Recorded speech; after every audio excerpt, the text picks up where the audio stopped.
Boom. Nailed it. Boom. Can you hear me? Check, check. Microphone.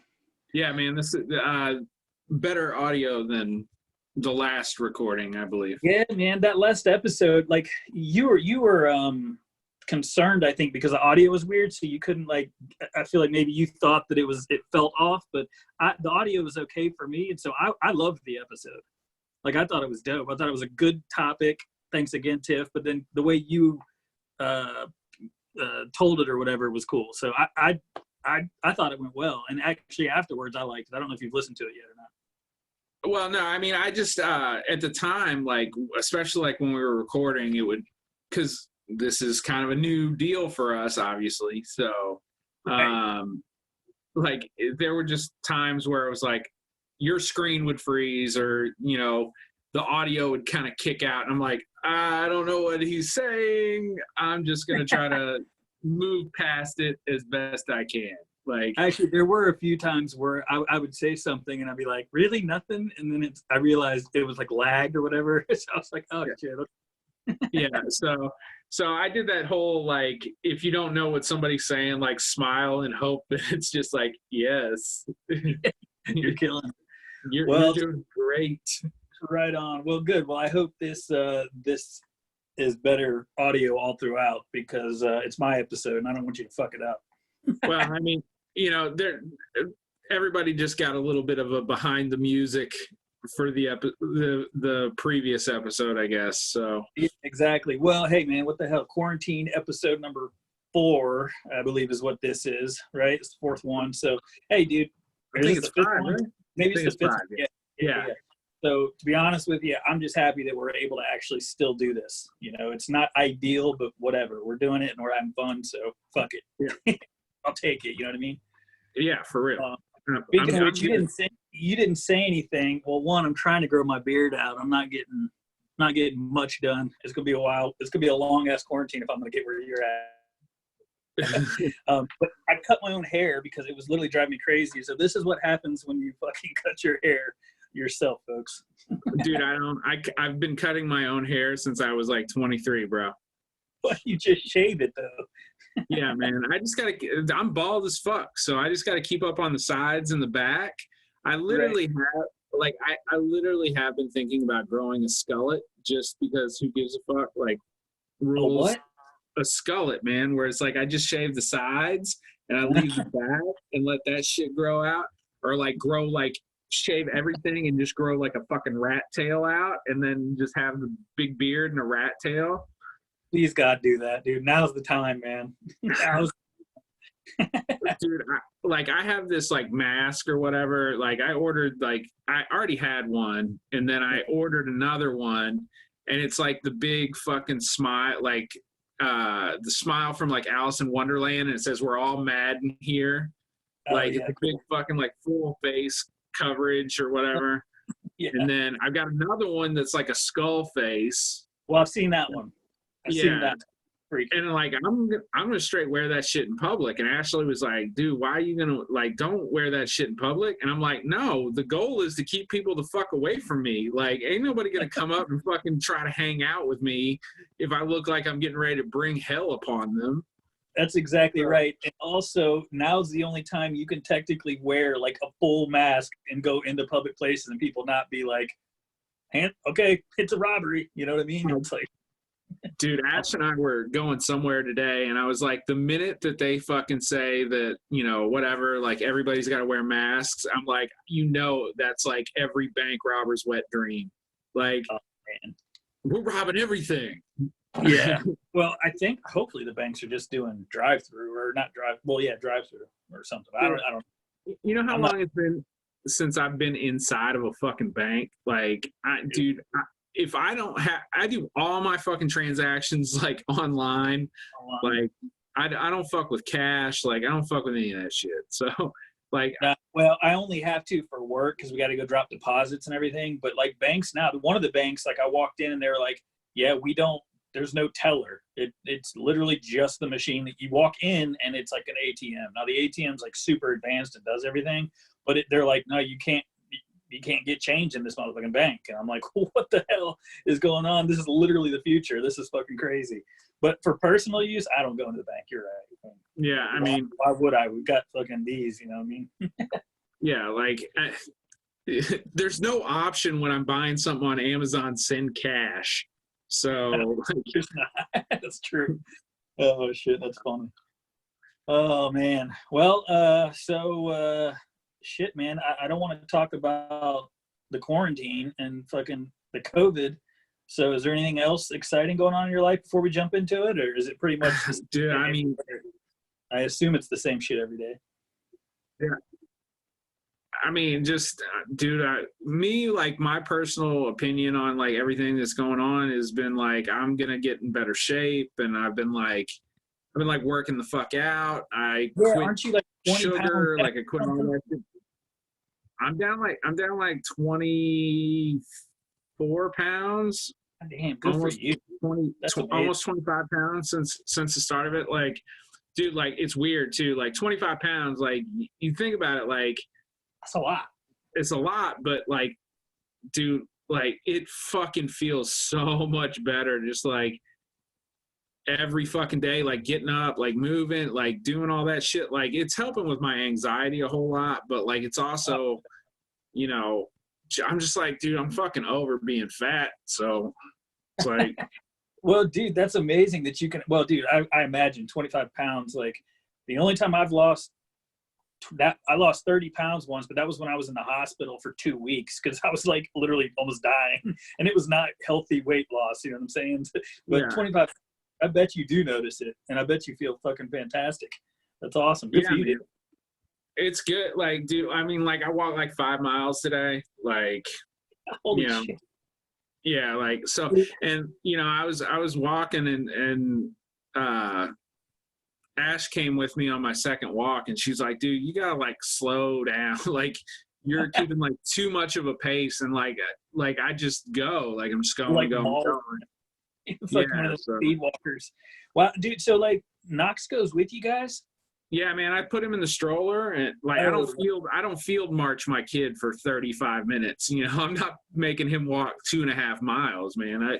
I throw him in the stroller, let him get some fresh air, see the world. And I usually do my walk, and then like I usually take him out to the backyard and let him play for like an hour, and that's like our daily routine, man. Yeah, that's good. I've been trying to get in that routine. So we wake up and like we eat or whatever. The wife goes to work, which still sucks, but I got to keep myself busy. Otherwise, I literally just sit there and worry about that shit. And I'm like harassing. Like, hey, you good? Hey, I heard somebody fucking in the background. They better be fucking 6 feet away from me. You know, I start getting all paranoid. But so like we'll go and he always wants to go outside. So I'm like, cool. We got a fenced-in yard. That's cool. But now he's outside, and he goes, no, outside. He wants to go outside the fence.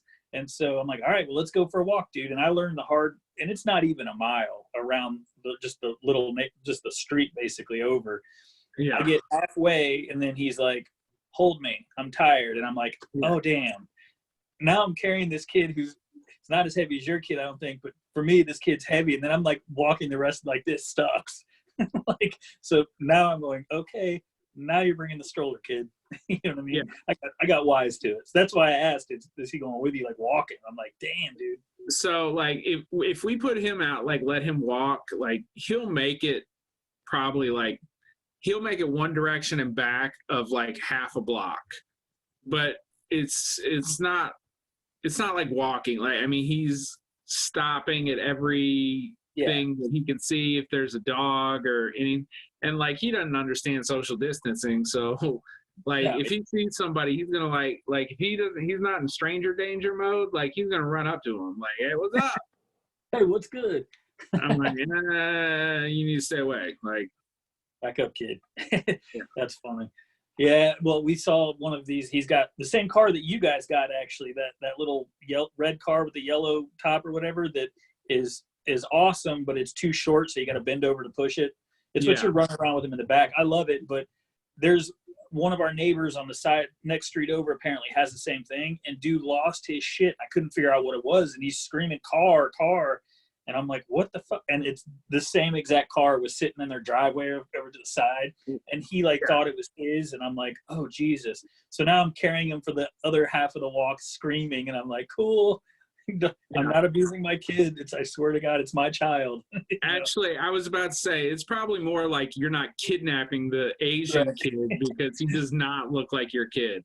No, dude, I'm like literally running, holding this screaming Asian baby.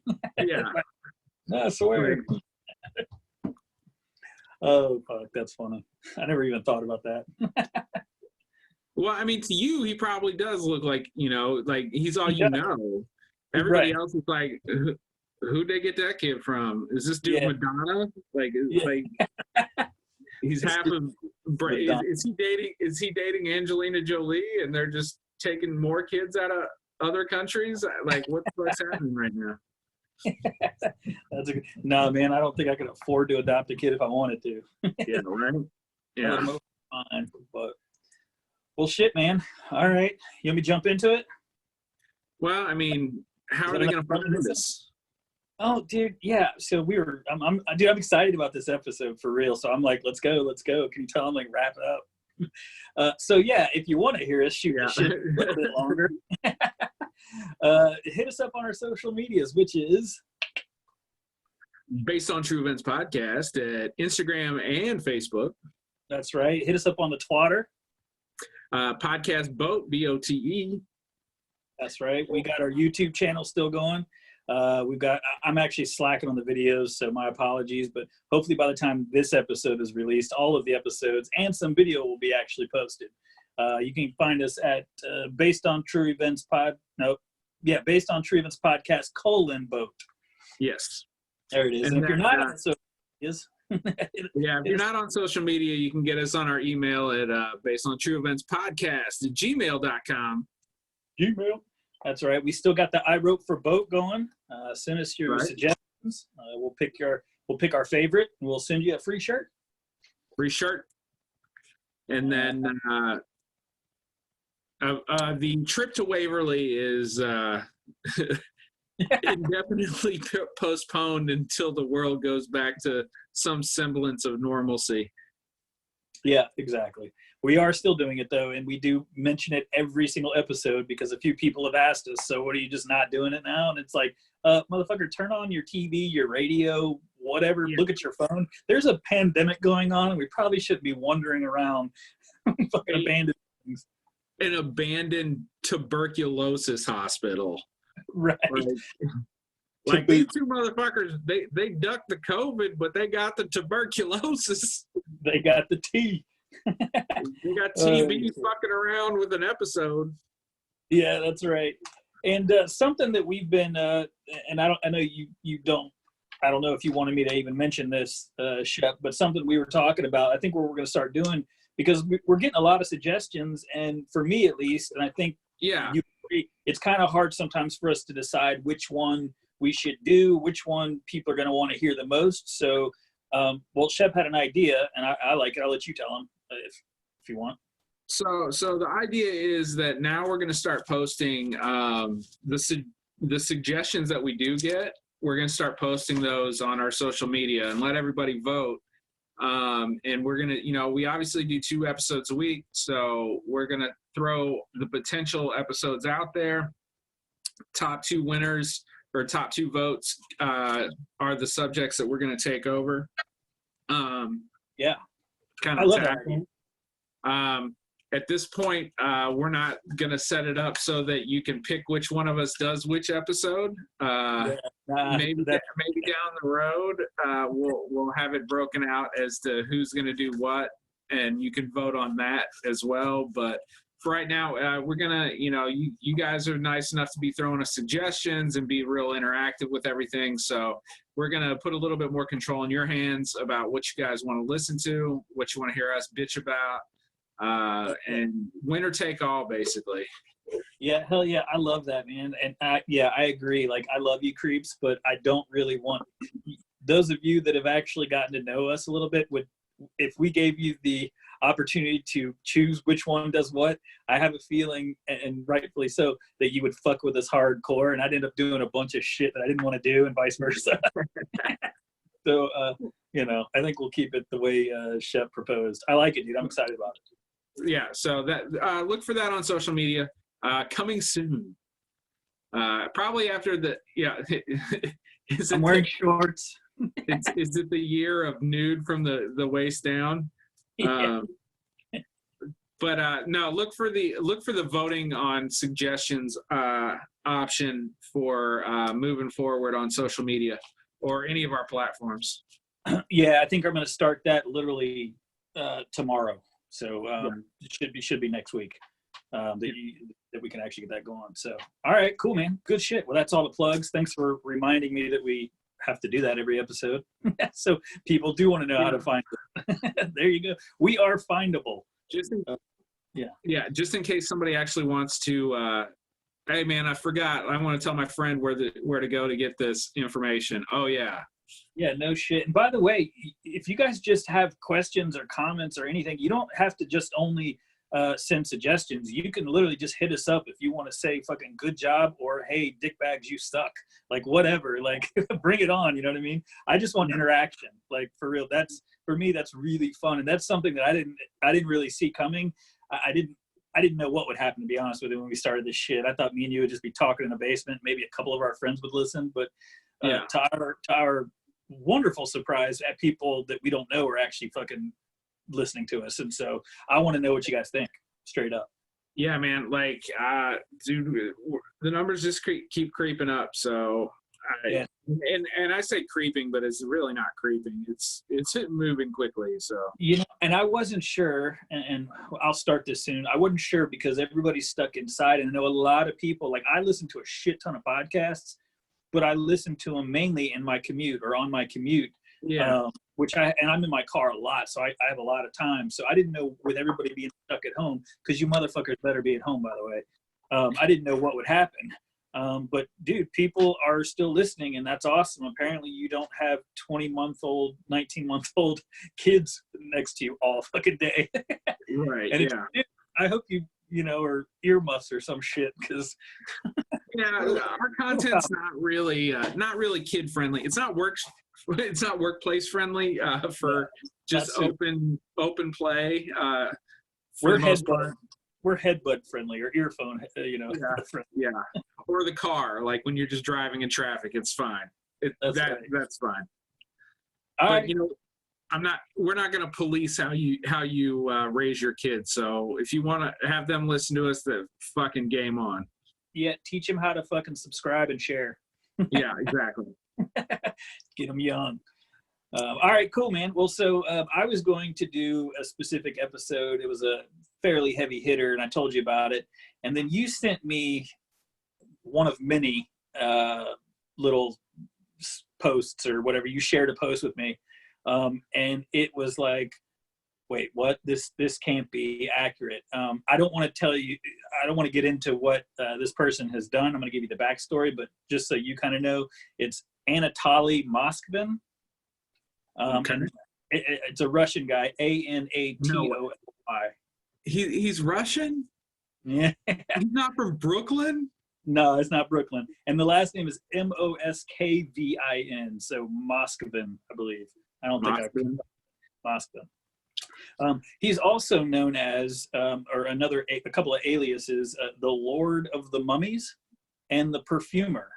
I love the Perfumer because apparently he was nicknamed that after the novel, and I haven't read the novel, but there's a movie called Perfume that is fucking phenomenal. I think I've mentioned it a few times on previous episodes. But is that the Kurt Cobain book?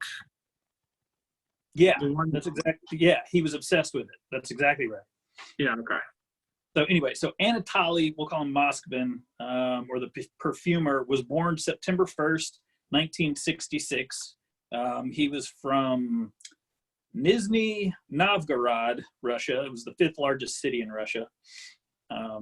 Fairly normal childhood, other than the fact that he was like obsessed with cemeteries at a really young age. Now, I can get, like, cemeteries are kind of cool. Like, there's one here in Louisville, Cave Hill Cemetery, that's gorgeous, and it's not for like those spooky paranormal aspect, but the headstones, and it's an awesome. we used to like drive around and get stoned and shit. It's huge. But and not to be disrespectful, we stayed on the road in our cars, but still, it was awesome. Well, at least I did. I don't know what you did, but I usually put my ass out of fucking cemeteries normally, but yeah. Well, I've always thought cemeteries, a lot of them were beautiful and they're peaceful, which is kind of weird. But this kid, he was getting strangely obsessed. He began wandering through them when he was a kid. He knew every inch of every cemetery that was nearby. Obsessed would be the correct word to use here. He graduated from, just skip to, he graduated from I'm going to butcher this, the philological faculty of Moscow State University. Smart guy. He became well known in academic circles. His main area of interest was Celtic history and folklore, which Celtic history is cool, and folklore. But also he let's see, what did he say? His area of interest was also, trying to read my own writing, by the way, languages and linguistics. He gained a deep interest in cemeteries, burial rituals, death, and the occult. He kept a personal library of over 60,000 book documents. So dude was a thinker. He was a reader. He happened to be obsessed with some fairly strange stuff. I mean, I don't, I know plenty of people that are into some weird shit, but anyway, this is the backstory. So he also kept a large doll collection. And I literally wrote pause. That's a little weird. That's fair. I mean, now technically you've been in the basement. I've got 4 or 5 creepy dolls that I've painted or whatever, but I wouldn't say I have a doll collection. Is that fair? Yes, you do. It is super creepy, and I know this story. Oh, okay, fantastic. Well, don't give it away yet. So, I'll stay quiet. Yeah, fellow academics described him as both a genius and an eccentric. Eccentric, right? Yeah, eccentric. As an adult, he led a secluded life. Never got married, never dated. He preferred to live with his parents. I don't know if preferred, but I mean, I assume that smart guy, he's probably making good money. So I guess technically when they say preferred is he chose or opted to live with his parents, which whatever floats your boat, I guess. He abstained from alcohol and smoking. So he wasn't a drug addict or an alcoholic, which is a fresh take from most of the fuckers that we do. Yeah, definitely. I mean, most of the people that we review have the taste of the beast in them. Yeah, that's right. He was purportedly a virgin. I don't know why I wrote that down, but okay. Sorry, dude. Dude had good jobs. He was well respected in all his fields. Let's see, he had a bunch of stuff he did. He was a writer, a lecturer, a philologist. This is the weird, I can't say it. Philologist. Philanthropist? No, it's a Philologist. Philologist. I should have Googled. I don't know what that is exactly, but anyway, he was a journalist, he was a linguist, and he was a polyglot. You know what a polyglot is? No. Fuck, I did Google that one. What was it? Hold on. This is when that little technical difficulties sign pops up on the screen. It's like, please stand by. Oh, no, a polyglot is just knowing or using several languages. So it's the same thing as a linguist, basically. Oh, okay. So you could have stopped at linguist. Yeah, basically. Yeah, it's all right. If I knew how to edit it out, I could do that. But this is how we roll. So he spoke 13 languages. So that's pretty fucking impressive. I mean, but he didn't speak the language of love. I guess not. I guess not. That's good. But don't zing. That was good. He wrote several books in translation, considered himself a necropolist, necropolist. Yeah, necropolist. Necropolist, yeah. In 2005, a fellow academic commissioned him to summarize and list the dead in more than 700 cemeteries in 40 different regions. To me, that is tedious. Like, that's my nightmare, but I guess for somebody who's obsessed with cemeteries, that's fucking heaven on earth. You know what I mean? They're like, okay. You're going to pay me for this? Yes, score. Yeah. Dude went on foot when he did these, when he researched and when he did these inspections. Like he walked like tons and tons and tons of miles. He walked so far, what did I write here, that he basically got stuck in cemeteries overnight. Like he was too far away from his car, so he just spent the night in the cemeteries. He drank puddle water. I'm like, dude, you could have brought a bottle of water or something. Like, prepared, dude. But it literally, he drank puddle, and I read a bunch of different articles and stuff, and all of them mentioned he drank puddle water and he slept on haystacks. I don't know. This is how we get viruses. Yeah, this is exactly what happens, you fuckers. Well, you know, I mean, what if it didn't rain? Like, how does he know there's puddles? Like, for a smart dude, you know, not a hiker, apparently. He did not an outdoors enthusiast. Yeah, right. He did spend one night in a coffin that was being prepared for a funeral, which is kind of dark. You know, well, I guess it's better than sleeping on the ground, but that's a little bit creepy. I draw the line at tomorrow. This is somebody's resting place forever. I'm just gonna take a fucking, you know, power nap.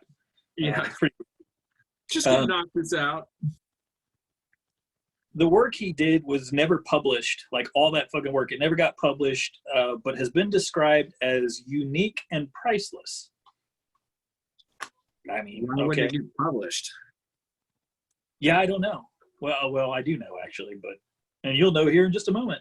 But the thing is, he did a lot of work, and he never basically. I mean, I don't know who described it as priceless and unique. So obviously, people have read it, but he didn't get enough credit. Anatoly, and this is from, I love this website, allthat'sinteresting.com. I've done a few episodes and used this, so I feel like I should give them props. Don't sue. Anatoly Moskvin was known as the ultimate expert on cemeteries in the city of Nizhny, Russia. I'm going to jump ahead. He attributes his obsession with the macabre to a 1979 incident when the historian was 13. Moskvin shared this story in Necrologies, which was a weekly publication, cemeteries and obituaries, to which he was an avid contributor. So dude did get stuff published. I mean, he was successful. In his last article for the publication, dated October 26, 2011, Moskvin divulged how a group of men in black, no correlation to my Men in Black episode. I was getting ready to go, not another one with aliens creeping in somehow. But a men in black, divulged how a group of men in black suits stopped him on the way home from school. They were en route to a funeral of 11-year-old Natasha Petrova and dragged young Anatoly along to her coffin, where they forced him to kiss the girl's corpse. Moskvin wrote, "I kissed her once, then again, and then again. The girl's grieving mother then put a wedding ring on Anatoly's finger and a wedding ring on her dead daughter's finger." And this is him speaking. "My strange marriage with Natasha Petrova was useful," Moskvin said in the article. "Strange indeed. He said it led to a belief in magic and ultimately a fascination with the dead. Whether the story is even true is beside the point now, as his disturbing thoughts would go unchecked for more than 30 years. That one's pretty far-fetched to think that the mother would, like, what? I don't know, man. I don't know how far-fetched that is, dude. Really? Like, I mean, dude, you lose a young kid. You want to see them go through all the things in life, and people do weird shit. I'm not saying that, but like, I never thought about that. That's true. I mean, I could see. Yeah, I could see some shit going down like that. Like, fucking. Yeah. Maybe not in today's climate, but back in the 70s, like that was back in the 70s, man. So no telling what's going on. That's true. And honestly, nobody knows, but that story is one that he says that's what started his true obsession with the dead. And he, you know, the way he described it as my strange marriage to this young girl, it's pretty weird, man. And well, let me continue. The macabre, or A Macabre Obsession Festers, is what the title of this little bit is. Anatoly Moskvin's interest in the corpse kissing incident never abated. He began to wander through cemeteries as a schoolboy. His macabre interest even informed his studies, and Moskvin eventually earned an advanced degree in Celtic studies, a culture whose mythology often blurs the lines between life and death. I get that. The historian also mastered some 13 languages and was many times published scholar. So dude was well written and well learned, I guess. Meanwhile, Moskvin roamed from cemetery to cemetery. I don't think anyone in this city knows them better than I do, he said of his extensive knowledge of the region's dead. From 2005 to 2007, Moskvin claimed to have visited 752 cemeteries in Nizhny Novgorod, which that's a lot of cemeteries for that district or whatever, I mean, whatever it is. People dying every day, bro. Yeah. You got to put them somewhere, man. That's true. And honestly, I don't know how many cemeteries are even in Louisville, so maybe that's not that many. I mean, I don't know. No. Never wanted to know. He took detailed notes on each one and delved into the histories of those buried there. Let's see. The hands-on historian claimed to have walked up to 20 miles per day. And they talk about what I've already said. So walking 20 miles, I mean, hell, you're knocking out 5, but I mean, I bet you bring some water. You know what I mean? This fucking guy. Moskvin posted I wonder if I was doing 20. Yeah, damn right. Moskvin posted a documentary series of his travels and discoveries entitled "Great Walks Around Cemeteries" and "What the Dead Said." What the Dead Said. That's kind of a cool title. These continue to be published in a weekly newspaper. He even spent one night and sleeping in the coffin. I've already just talked about that. In 2009, locals began to discover the graves ones desecrated, sometimes completely dug up. Russian Interior Ministry spokesman told CNN that initially our leading theory was that it was done by some extremist organizations. We decided to beef up our police of our most experienced detectives who specialize in extremist prepared. I mean, extremist units like on deck. So I'm wiping my glasses off here. But for nearly 2 years, the Interior Ministry's leads went nowhere. Graves continued to be desecrated and no one knew why. Then a break in the investigation came following a terrorist attack on Domodedovo. Sorry about that.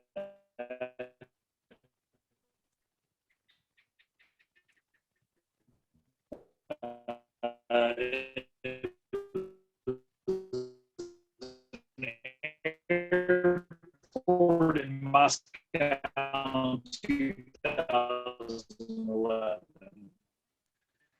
Shortly afterward, authorities heard reports of Muslim gators were led to a cemetery that not violently shook the world. I like that, shook the world. I don't know about that, but it was definitely shocking.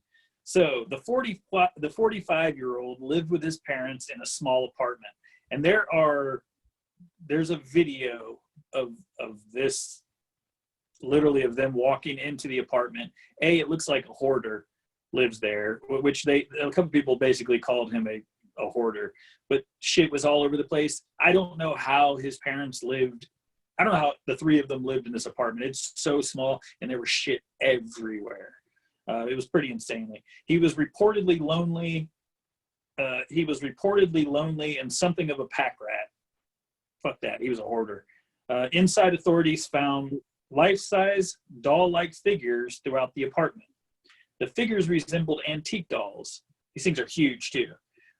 They wore fine and varied clothing. Some wore knee-high boots. Others had makeup on over faces Moskvin had covered in fabric. He had also hidden their hands in fabric, except these were not dolls. These were the mummified corpses of human girls. hence the size. And there's literally a video that shows these dolls like being, well, some are actually set up like in a, like, not like a, like you were gonna have a fucking tea party with them or something. You know what I mean? They were posed, right, sitting up, and then some of them were literally just like in a pile over in the corner, like on top of each other. Dude, it's mad disturbing, really fucking disturbing. When police have you watched since you kind of know the story, have you seen any of that at all? No, because when I sent this to you, I was like, all right, man, I'm gonna stay the fuck away from it. I'm gonna let you do your thing. You knew I'd jump all over it. Yeah, I will say that you'll have to forgive me. Your audio is breaking up horribly bad on my side, so if I missed something when you were explaining, please forgive me if I asked this question. Did they explain, or are you getting to them explaining how he mummified them so that he could keep them in the house without deteriorating? Because we did the episode on the corpse bride, and that chick deteriorated. You know what I'm saying? So, yeah. Like, did he have some sort of knowledge that nobody else had about preserving a body? So you didn't miss anything, and the audio sounds fine to me. So stop me if you have a question or something, because I don't know if there's a delay, but I haven't got to that part yet. But I will. Yeah. Okay. All right. So when police moved one of the bodies, it played music, as if on cue. Inside the chests of many of the dolls, Moskvin had embedded music boxes. Did you hear that part? Oh, yeah. Yeah. Music boxes. He put freaking music boxes inside of the bodies. There were also photographs and plaques taken off of the gravestones, doll-making manuals, and maps of local cemeteries strewn about the apartment. Police even discovered that the clothes worn by the mummified corpses were the clothes in which they were buried. That's fucked. Investigators later found music boxes or toys inside the bodies of the dead girls so that they could produce sounds when Moskvin touched them. There were also personal belongings and clothing inside some of the mummies. One mummy had a piece of her own gravestone with her name scrawled on it inside of her body. Another one contained a hospital tag with the date and the cause of the girl's death. A dried human heart was found inside a third body. Was it that body's heart, or is it another just a random human heart? They didn't. I don't know. This is so dark that now I feel fucking horrible that there's actually video proof of me sitting here smiling as I'm reading this. Part of my, well, obviously we said his defense, laughter, and my defense smile is just shock, basically. But more than anything, I know a few people, and especially like Shep, and sometimes when I read this, I already know the story. I'm just so excited to see their reaction. So, like, I'm not happy about what I'm reading, I swear. Right. Defense. Yeah. But I will say, I'm not justifying any of the behavior that you have reviewed so far. Right. But I will say, at least he's not doing this to healthy, active members of the society. It does suck that he's pulling people's family members out of the grave. I'm not arguing that point at all. But at least he's not adding to the graves that are already out there. Yeah, I guess technically there's not a death toll or a body count in this because he's not killing anyone. But what he's doing is absolutely morbid and wrong. Yeah. At least. I would agree with that wholeheartedly. Yeah. All right. You like that wholeheartedly? Yeah. Dude, I totally almost went over it too. That was good. Dude, that's two really good zingers you've had. All right. Moskvin admitted that he would stuff the decayed corpses with rags. Then he would wrap nylon tights around their faces or fashion doll faces onto them. He would also insert buttons or toy eyes into the girl's eye sockets so that they could watch cartoons with him. The historian said that he mostly loved his girls, though there were a few dolls in his garage which he claimed to have grown to dislike. He said he dug up graves of girls because he was lonely.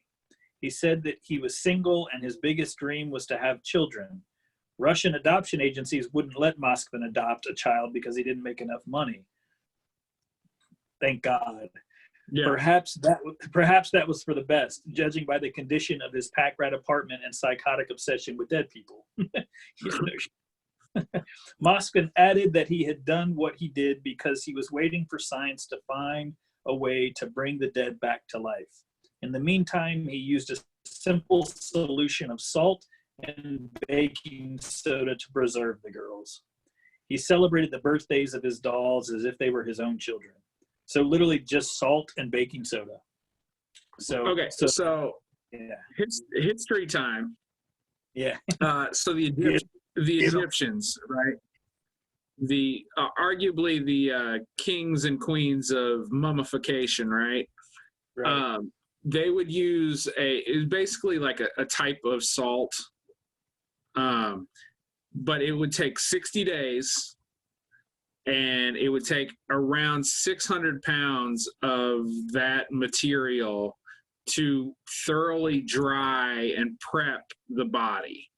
And when the Egyptians, like part of their mummification process, they would take jars and they would remove each organ and place it inside of a jar, and each jar was dedicated to a different deity, but those were all dried as well. And then the idea essentially being that all the pieces were in place for when they would travel to the afterlife, essentially. But for them,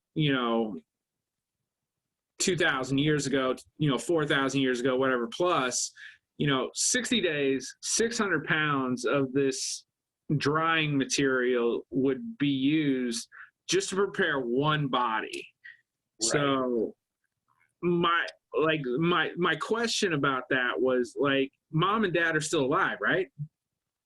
Yeah, yes. They live there. Yeah, so, I mean, they don't have any problem with, and where's he where's he doing his work? Yeah, so let me get through this, and maybe, I can't remember if it answers that question or not, but let me get through this part, and then it might actually answer part of that. Okay. Sorry to jump ahead. No, it's just dude, the way my brain works. Well, no, dude, I knew you were going to ask these questions, and that's why I want you to ask these questions. You know what I'm saying? And you always find a way to throw in some fucking history, so kudos. Moskvin's parents claimed to know nothing of the true origin of Moskvin's dolls. Elvira, the professor's then 76-year-old mom, said, by the way, her name is Elvira. Of course her name is fucking Elvira. We saw these dolls, but we did not suspect there were dead bodies inside. We thought it was his hobby to make such big dolls and did not see anything wrong with it. Shoes in Moskvin's apartment matched footprints found near desecrated graves, and police knew without a doubt they had their grave robber. They found the bodies. They found the bodies. Like, who is it? Like, they know. Of course it's him. You're busted, dude. Yeah, I didn't need the footprint. we can skip the trial. Right, exactly.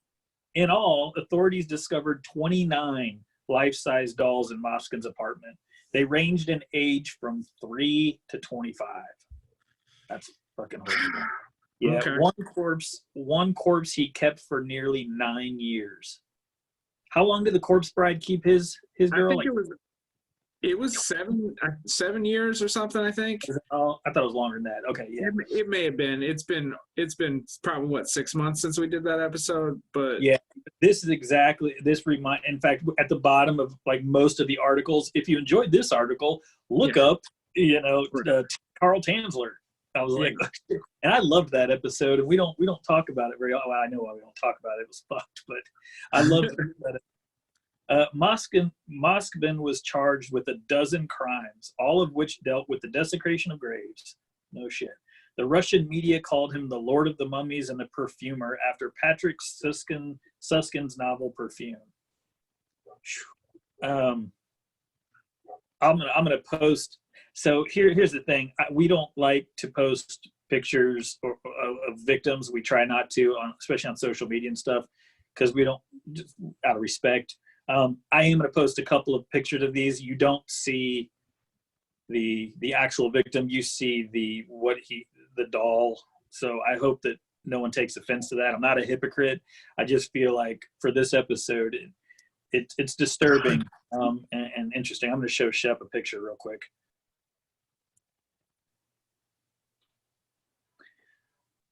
It's absolutely frightening. Yeah, it's creepy as fuck. Yeah, it is. Especially knowing that underneath that is a dead body. Neighbors were shocked. They said that the renowned historian, the well-known historian, was quiet, and that Moskvin's parents were nice people. Sure, a rancid smell emanated from the apartment whenever you opened the door, but a neighbor chalked that up to the stink of something that rots in the basements of all the local buildings. I'm like, dude. Moskvin's editor of necrologies didn't think anything of his writer's eccentricity and eccentricities. Thank you. I don't know why I have struggle. Like, I know these fucking words. I read good. Many of his articles enlighten his sensual interest in deceased young women, which I took for romantic and somewhat childish fantasies that talented writer emphasized. He described the historian to have quirks, but would not have imagined that one such quirk included the mummification of 29 young women and girls. Okay, hold the question. Yeah. You labeled him early on in this episode as a virgin. Does necrophilia not count in? So they don't. There was never anything written that said that he was having sex with the dead bodies. Necrophilia was never even brought up. It wasn't. Yeah. He wasn't charged with that necrophilia. Wasn't, and I, of course, I kept waiting for and also they found out that he was doing that. But if I'm wrong, I missed it. But I did read a handful of articles. There was only so many articles I wanted to read, obviously. But I don't believe he did that. In court, Moskvin confessed to 44 counts of abusing graves and dead bodies. He said to the victims' parents, "You abandoned your girls. I brought them home and warmed them up." Now, I know right there, as soon as I just said there was no talks of it, that can absolutely be. I know. Okay, so as usual, Moskvin was diagnosed with schizophrenia and sentenced to time in a psychiatric ward following his sentencing. Though as of September 2008, he was faced with the opportunity to continue psychiatric treatment in his home. The victim's family think otherwise. Natalia Chardimova, and I apologize for butchering that name, the mother of Moskvin's first victim, believes Moskvin should stay locked up for the rest of his life. No shit. I agree. And they have a horrible photo of the actual young girl and then the doll that I just showed you. I'm not going to post that, but it is absolutely heartbreaking. Yay. This creature, in quotes here, this creature brought fear, terror, and panic into my life. I shudder to think that he will have freedom to go where he wants. Neither my family nor the families of the other victims should be able to sleep peacefully. I'm sorry. Nor the families of the other victims will be able to sleep peacefully. He needs to be kept under surveillance. I insist on a life sentence, only under medical supervision without the right of free movement. I agree with that, 100%. I do too. Local prosecutors agree with her assessment, even though psychiatrists say Moskvin, now in his early 50s, is improving. Since his prosecution, several of Moskvin's colleagues quit their not all of Moskvin's colleagues quit their collaborations with him. That's not all of them. His parents live in utter isolation as their community ostracizes them. Elvira suggested that she and her husband perhaps just kill themselves, but her husband refused. Both are in an unhealthy condition. Moskvin allegedly told authorities to not bother reburying the girls too deeply, as he will simply unbury them when he is released. Right there, dude. Like, why are you letting this dude out? Like, and how is the doctor saying, like, he's cool? He's good. Improved. He's better. I still find it hard to grasp the scale of the sickening work, but for 9 years, he was living with my mummified daughter in his bedroom. That's the mother. I had her for 10 years. He had her for 9. That is fucking horrible. Yeah, dude. Like, I mean, I guess on like one hand, I see like, you know, any modern country and big city, they like, you know, you got a lot of shit going on, like horrible fucking people out in the world doing shit. Yeah. And I imagine that the conversation in this one is, well, like, dude, fuck it, he's not hurting people who are alive, so let's cut our losses and send him home and make him live under house arrest so we don't have to worry about feeding him or his health care or this and that. Like, I mean, I guess I can see that side of it. Yeah, I guess. It's hard to see that side of it.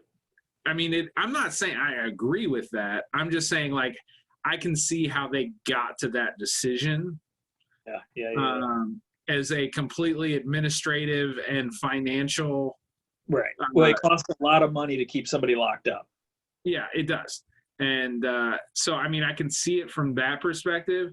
From the family perspective of things, like 100% fury and rage would pump through my veins. Yeah. Like, first off, I don't think, like, given if, like, dude, if I ran into, if somebody done that to, like, one of my family members and I run into you on the street, like, you just got pushed in front of a bus. Yeah, like, yeah, exactly. Well, and people may turn their eyes. Oh, I didn't see nothing. Yeah, but his throat was slit. Yeah. Some other shit went on, but he fell in front of a bus. Yeah, I don't know. The glass broke. Yeah. The windshield split him. Yeah, no, dude, I agree. Like, that's a tough call because obviously we don't know the inner workings of the hospital and the prison system and all that. But from just a humane standpoint, you know, schizophrenia, he's dangerous. He even said, I'm going to dig up the bodies again. You might as well not bury them. Yeah. Like, right there, I'm like, dude, that's intentions. Like, you're not getting out, dude. But you're showing premeditation to do the crime again. Right. Now, not rehabilitated.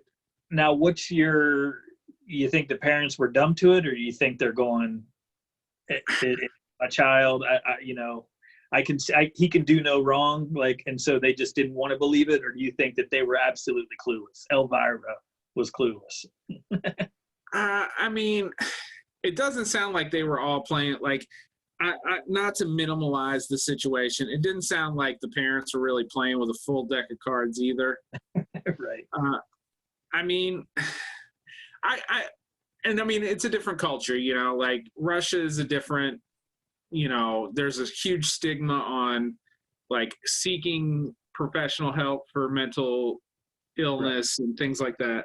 So maybe they didn't, you know, want to pursue asking some questions, especially like when he was young and spending all his time in the cemetery in the graveyard. And if he was collecting dolls at an early on in his life, they're like, well, they got bigger because he got older. I don't know. Maybe, you know, I don't know. I'm not saying, dude, the smell alone, I think would cause.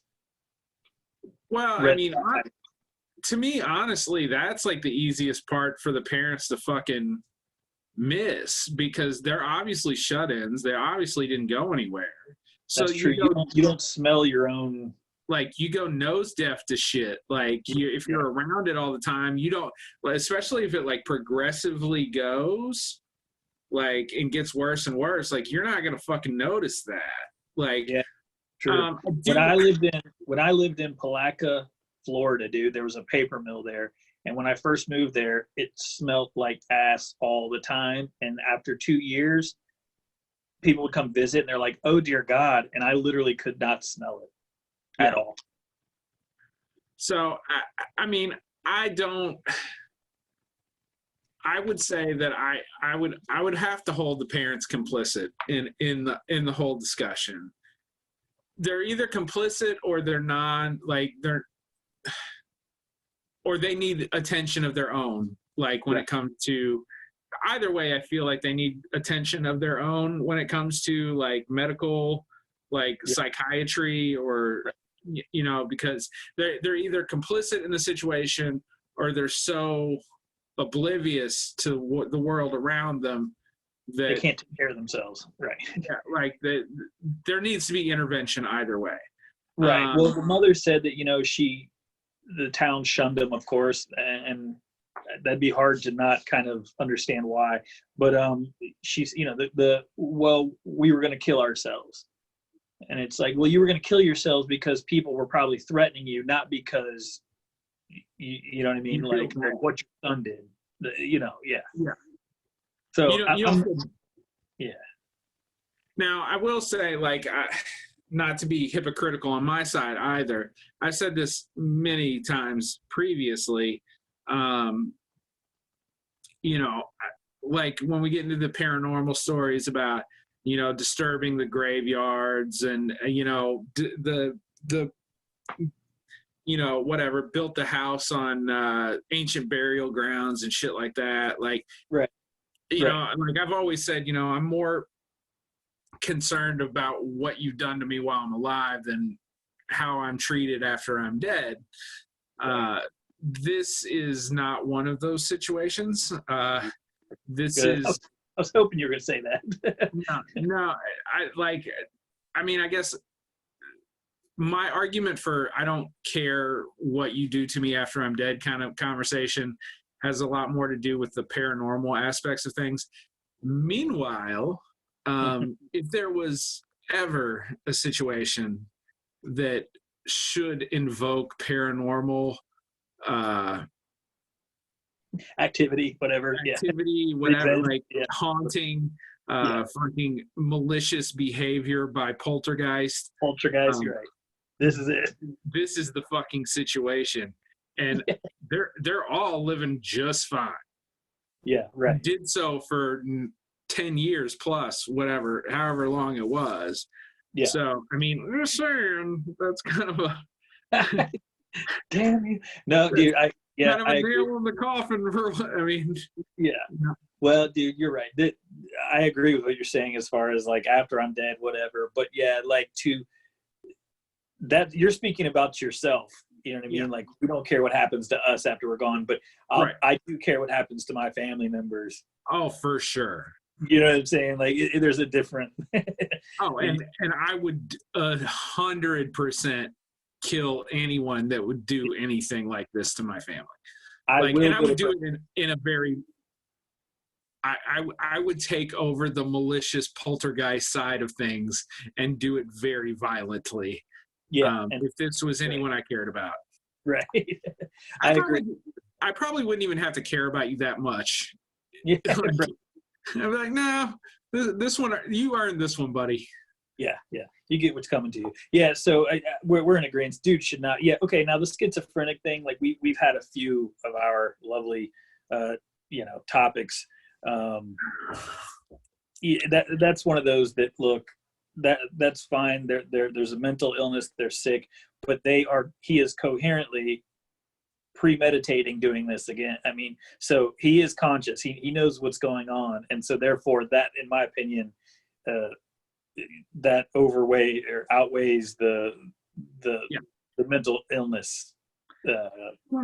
And not even to have this conversation about it, but like there are tons of people with schizophrenia who don't exhibit violent or destructive behavior. Right. It definitely fucks with their life and will definitely inhibit certain aspects of their life, but it Right. doesn't ravage other families and lives. It doesn't take a toll on the Yeah. general populace. And so, like, I mean, we told the story a while back where it was the baseball player kid, and he like fucking killed the Yeah. fuck out of and they said, you know, the schizophrenia was, you know, responsible for this or responsible for that. And like, I'm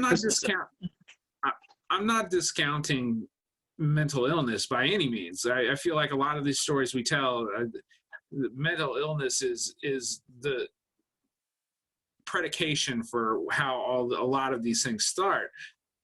But the act has still been completed. Like, it's still happened. Like, the toll has been paid by a family that was innocent for the most part, and many times innocent completely. Just basically a puppet of being in the wrong place at the wrong time. Yep, it doesn't change the fact that these people now have to live with this tragedy just because someone has a mental illness.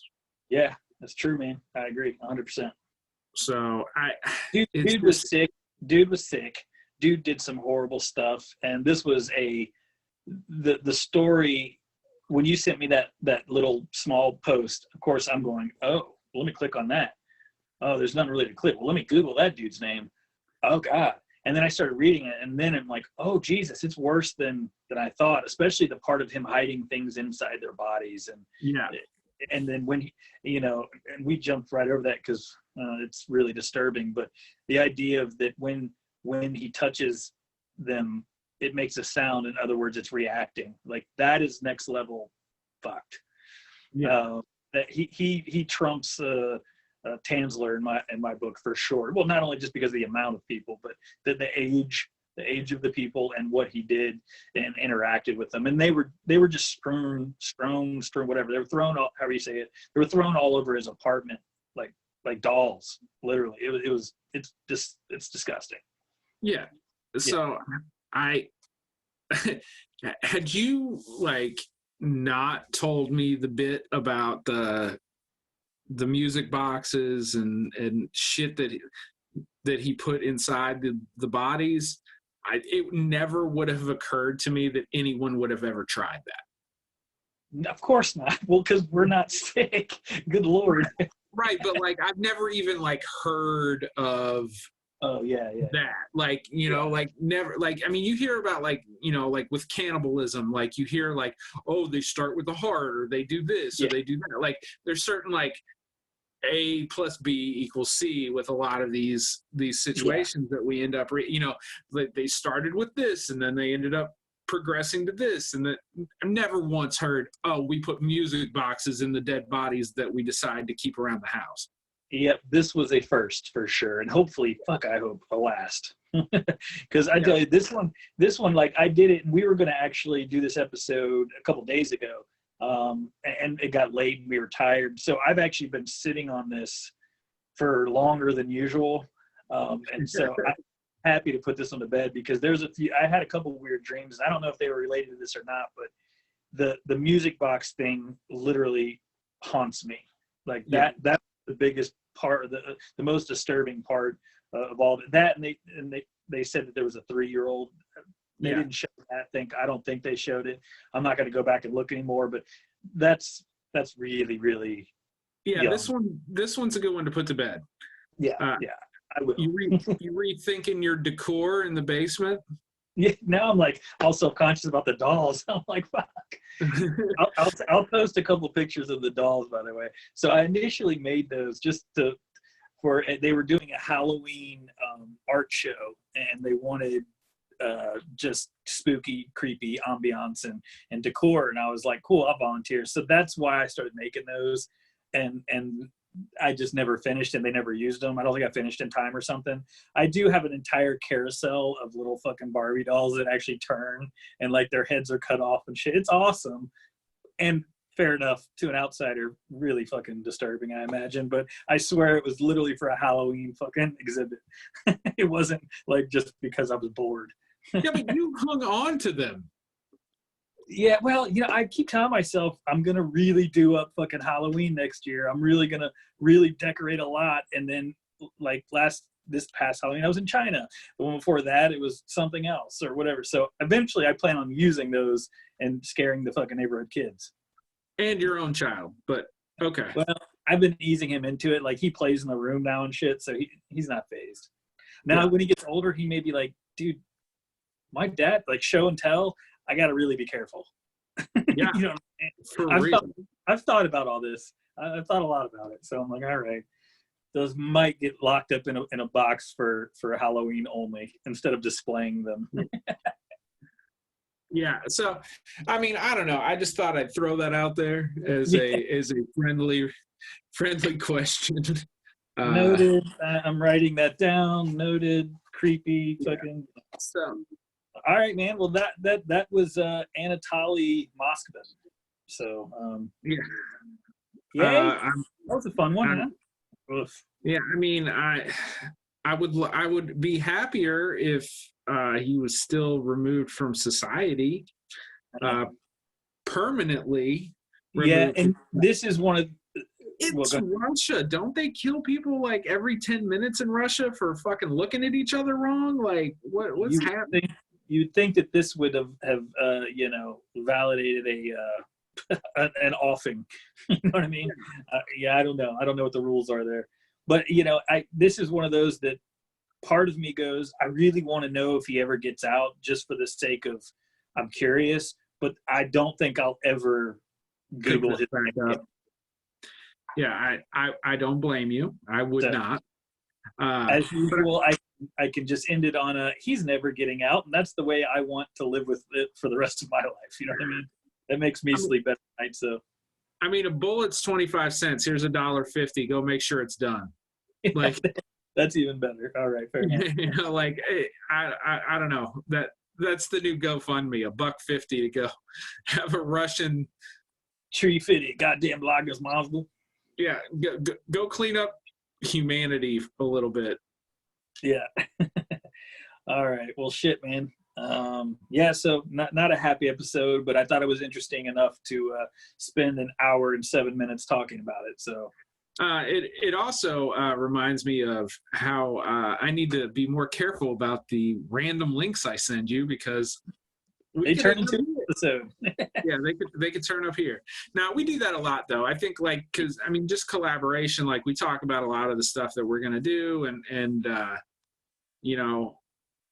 lot of it, especially these days, because of the current state of affairs, like has to be text message or we send a link, and a lot of times there's like literally there's no reference, there's like no explanation, it's just a fucking link or a picture.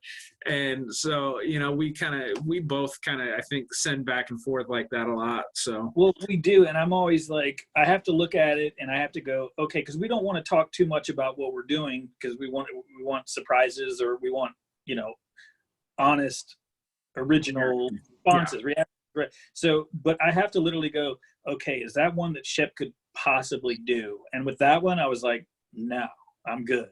You know what I mean? Like, I'm pretty safe. So, but for the most part, anything you send me is definitely a possibility. There's a possibility of it becoming an episode. So, right. Like the Alyssa Lamb episode, I did that was kind of a suggestion for you that I kind of stole out from underneath of you a little bit. I'm glad. I like the way you did it, so I'm glad you did. But yeah, I mean, at this point, we've been doing this, for a while now, and so I will say that at no point have we shown up to an episode and both had the same topic. No. So. And now getting to the point where we're going to have people voting on suggestions, I think that's going to also clarify a little bit about how we're going to. We won't have that issue. Yeah, right. So, So hey, speaking of which, man, keep the suggestions coming, and soon you guys are going to be able to vote on which one you want us to do. So if you like the dark and gnarly like old Moskvin, then keep those coming. But feel free to lighten the mood and send us some funny, weird, alien. We've done it all. So we're open to anything and everything. it was funny. Somebody asked me the other day what our podcast was about, and I was I was just doing a little like PR work with some people that really didn't have exposure to it, and I was like, they're like, well, what do you guys talk about? And I'm like, I mean, some true crime, like some mysteries. Yeah, based on true events is a true-ish crime podcast, because a lot of the stuff we do is a true crime, but truthfully, it is things that are based on true events. Some are true, some are not. Some are really fucking dark, like the last one or this one, or some of them are a little more conspiracy theory-esque. Yeah, so we're all over the place. So that being said, is just like, for your suggestions, don't feel like you got to fucking keep it in some sort of box, man. We'll do like, you know, the not to reference it again and again, but the Alyssa Lamb episode, like, it just, I wasn't interested in doing that episode until the stars aligned and it kind of fit with what we were doing, and I was like, oh, it's a perfect time to do that episode. Yeah, so, yeah, and shit, challenges. Yeah, I'd like a challenge. In fact, I'm challenged all the fucking time. So, ew. But yeah, we love you guys, and keep yourself locked inside, and based on true events, we'll be locked inside with you. That's exactly right. Do what he said. Keep your asses at home, for real. There's no times to fuck around. All right, so be safe. Yeah. We appreciate everybody. You know what I mean? Yo. All right. Good shit, man. Later. All right.